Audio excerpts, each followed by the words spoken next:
It's always a difficult task when comparing iOS and Android devices, but this year it may be more important than ever. Samsung has finally stepped up its game, and with the Galaxy S6, we have something that is truly comparable to Apple's iPhone lineup. Hey, what's up everyone? This is Dom, and today we're getting into an ultimate comparison between Samsung's Galaxy S6 and Apple's iPhone 6.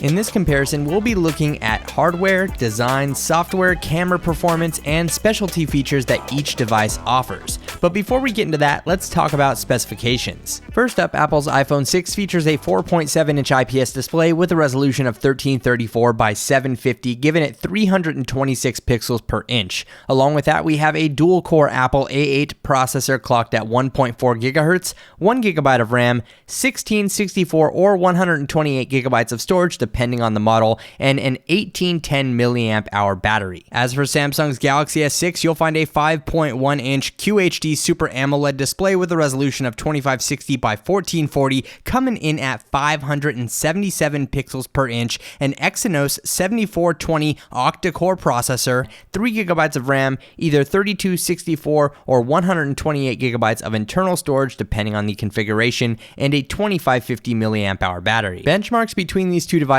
are very different, with only single core scores showing similarities, but that doesn't necessarily mean that there's a big gap in performance. The software on each device is optimized to run best on its hardware, so you can definitely expect a fluid experience on either one. When it comes to hardware between these two devices, there are as many similarities as there are differences. Apple's iPhone 6 features a unibody aluminum design with a front glass panel that curves around the device to provide a uniform feeling in the hand. The Galaxy S6 is built with a metal frame, and Gorilla Glass 4 covers the front and back side, and the design is almost like a hybrid between Apple's iPhone 6 and iPhone 4, but with a larger display. This is not a bad thing though. It's nice to see Samsung change things up and finally give its Galaxy smartphone a premium look and feel. Starting out with the Galaxy S6, the front side is home to a 5-megapixel camera, earpiece, LED notification light, capacitive navigation buttons, and the home button with a revamped fingerprint sensor. On the left, we have a pair of volume buttons, while the right side is home to its lock button and SIM card tray. The top has an IR blaster, and on the bottom you'll find the headphone jack, micro USB port, and a small mono speaker. The back features a 16-megapixel camera with optical image stabilization that shoots up to UHD video quality,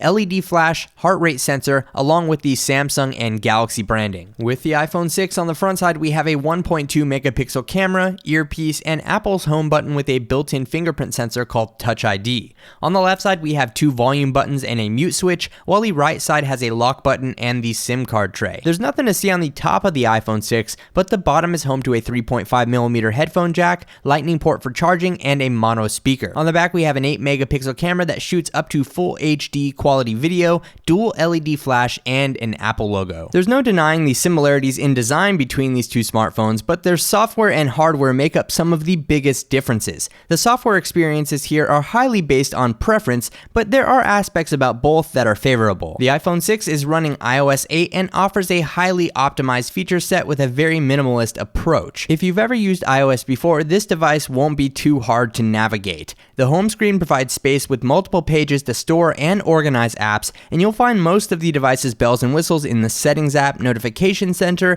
and Control Center. Overall, Apple keeps iOS very simplistic, but that's what most users expect from it. Customization options are slim to none within iOS, but you can add widgets within the Notification Center's Today view for quick access to features in compatible apps. Along with that, the iPhone 6 features Apple Pay, which enables mobile payments via NFC with compatible banks and credit or debit cards. Apple Pay works in part with the Touch ID fingerprint sensor on the home button, which is also used to unlock the device, authorize app downloads, and provide specialized integration to third-party apps. The Galaxy S6 is running Android Lollipop with Samsung's TouchWiz skin, and in some aspects, this is the exact opposite of iOS.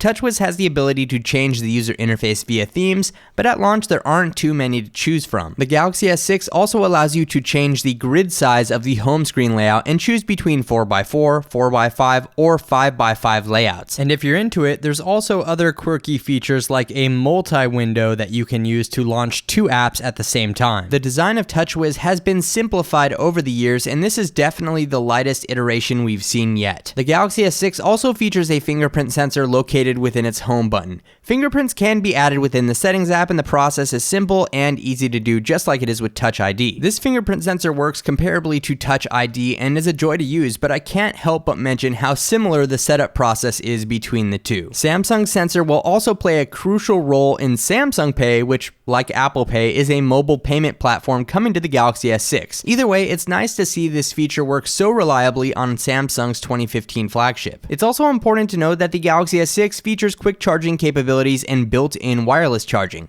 That may not be important to everyone, but it makes a difference if you're going through battery quickly. If you'd like to know more about iOS 8 on the iPhone 6 or Lollipop and TouchWiz on the Galaxy S6, I'll leave a couple of detailed videos linked below in the description. Now it's time to talk about camera performance. Well, as the old saying goes, megapixels aren't everything. Keeping that in mind, even with the 8 megapixel difference in sensors, both of these two devices take excellent pictures. That being said, optical image stabilization may give Samsung's Galaxy S6 an advantage over the iPhone 6. Apple's iPhone 6 Plus features optical image stabilization, but even without it, the iPhone 6 produces fantastic pictures. Each camera has its strong points and weaknesses, but I'll let you be the judge on this one. If you'd like to see the full resolution images from this comparison, check out the link below. As for video performance, here's a brief comparison between the UHD video from the Galaxy S6 and the 1080p video from the iPhone 6. Let me know your thoughts in the comments section below. So which one should you buy? Well, I'm not here to tell you which of these devices is better. In fact, it would be hard to declare either one as a clear winner.